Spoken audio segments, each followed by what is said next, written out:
Hey guys, I'm going to show you an instructive game that you can learn from, but also that has an ending that I think is going to make you smile. It's something that I don't believe I've ever seen before, and I was kind of laughing when the game ended. This was the position that we found ourselves in. As you can see by the clocks, it's about to be a time scramble. This was a 3-minute game, and this is where all the interesting things started to happen. Now, I'm going to show you the whole game because there's a lot of instructive moments along the way, but this is kind of the critical position that we're going to talk about more when things really started to get crazy. So let's jump to the beginning.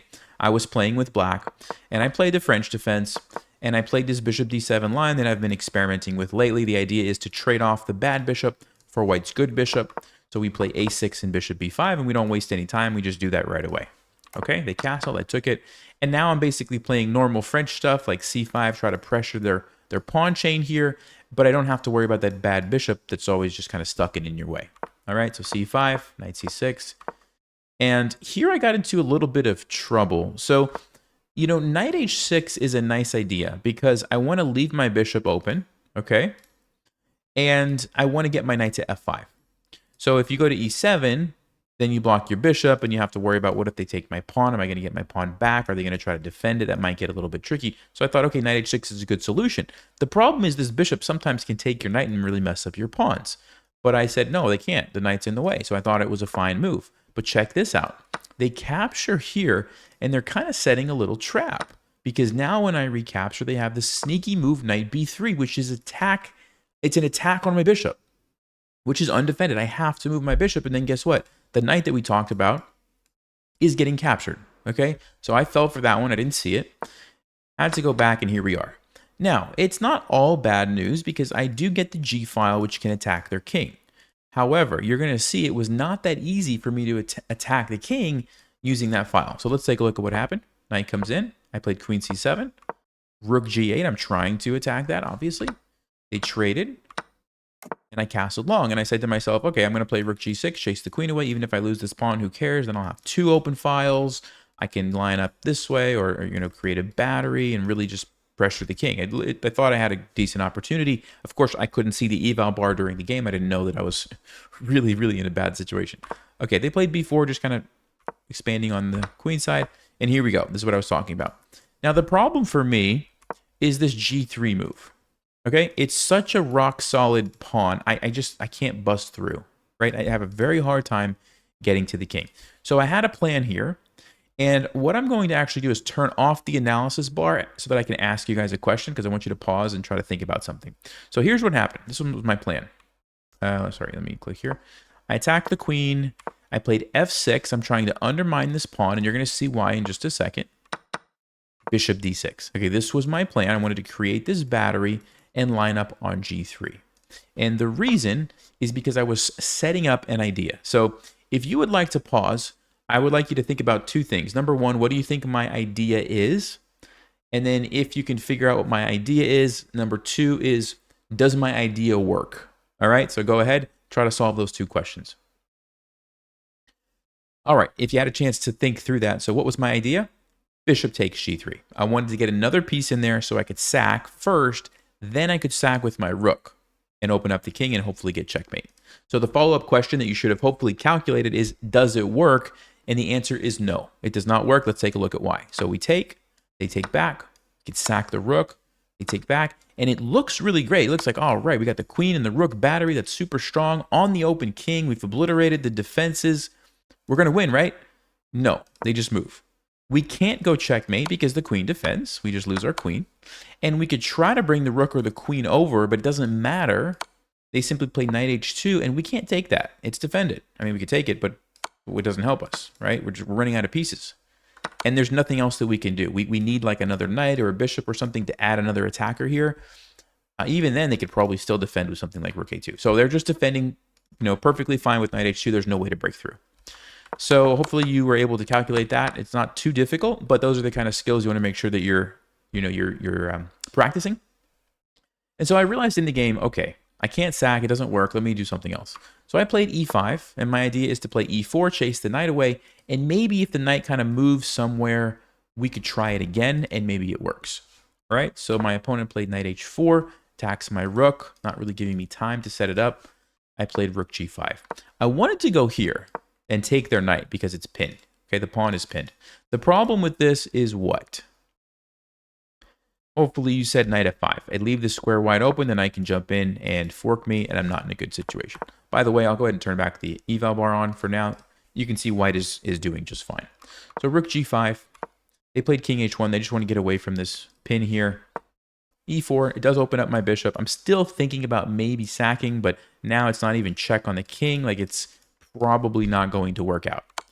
And then the other problem is they're coming in and attacking my king, which now is not very safe. I played king d7. I'm trying to run.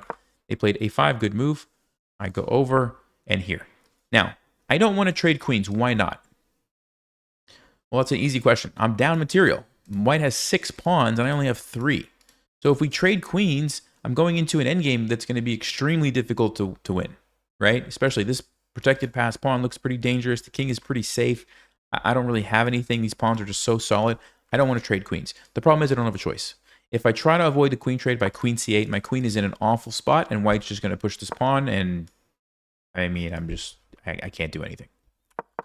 So I went here. I was thinking, okay, let me try to set up a sack.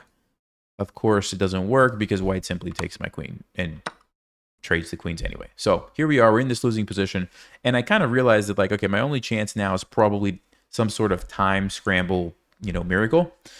So a6, of course, I don't want to let them get another queen, so I had to try to stop that. So there's no more attacking at this point. I'm just trying to defend and hold on. Rook to a7. They go knight g2. I bring my bishop in. King comes up. King comes up. Rook goes back. They blunder the pawn. So the rook was defending the pawn. Now it is not. I didn't see it right away. Again, I'm trying to move quickly, but I am trying to create some threats here. There's a tactic here for white, by the way. If you would like to pause, this is a good one to practice. What can white play? Very strong move here for white. If you had a chance to look at that, it's knight to c4 check, and it's a fork, which is going to win my bishop if I don't take the knight. So, of course, I have to take it. But then it unleashes the rook, which takes my bishop. And on top of that, look at my pawns. They're awful. They're easy targets. The rook can just gobble up the pawns. And white's pawns are still looking so nice and beautiful. It's just a losing position for me, okay? So nice tactic there, knight c4 check. Luckily for me, my opponent missed it, played king g2, allowed me to get the bishop out of that dangerous spot, also attack some things at the same time.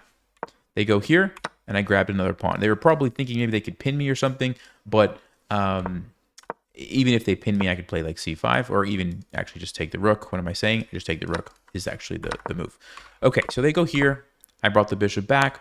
And we're down to 30 seconds. The next couple of moves, don't expect them to be perfect. We had some mistakes along the way.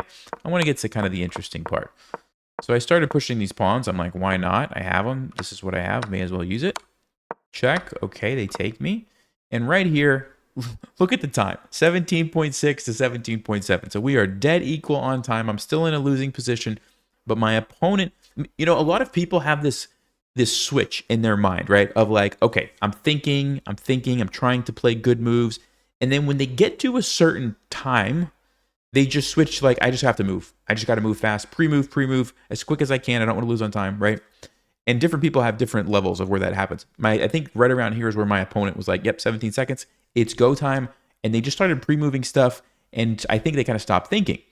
Luckily for me, I was able to pick up on some of these mistakes. So right here gives me the pawn. Great. It's with the check as well. I go here. And then another mistake. Rook to b2. Why is it a mistake? Hopefully you said rook h2 check. It is a skewer. And so they just gave me the rook for free. I did see it. And I grabbed the rook. Okay, great. So at this point I said, okay, I'm going to win for sure. Right? This is over, right?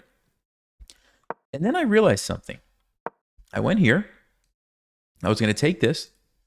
And this is what I was thinking. Okay, I take here. They take me. I take them. They push. I go back. I get the pawn. Even if I have to sack for some crazy reason, I win. It's just super easy win, right? But right when I did this, they played a move which surprised me. And when you only have 10 seconds or 11 seconds on the clock, you don't have time to like sit there and, oh, wait a second, let me adjust to this. Like, you just have to go with it, right? They played h7. They played h7. Now, you can see from the eval bar, it's fine for me. But in the game, I didn't have the eval bar, right? Let me turn it off. This is what I'm looking at the game. I'm like, I don't know what's going on. They're about to get a queen. If I go here, I lose my rook. I can't do that. If I go here, I lose my rook. I'm like, what in the world? How did I let this happen? I don't have time. So I'm like, well, I got to take the rook, right? I spent almost 2 seconds. I'm like, I got to take the rook. If you would like to pause, how did I finish off the game from here? If you had a chance to look at that, hopefully it's making you smile even now just seeing what the solution is. So my opponent has a queen, and the queen can't do anything to stop my plan, which is a very simple and very basic ladder checkmate. This is like one of the first things that you learn as a chess player, right? It's like, how do you checkmate a king with 2 rooks? Well, one way is to do this. Check. This is what happened in the game. Check. Checkmate. It's amazing, right? There's literally a queen sitting over here, and it can't stop the checkmate. This is so funny. I mean, you could block and just delay it 1 move if you want. But other than that, that's it. That's it. And it just works out so nicely that the diagonal is right here, and the rooks are just bouncing along the diagonal and avoiding the queen. I'm like, this is so perfect that it just happened to work out this way.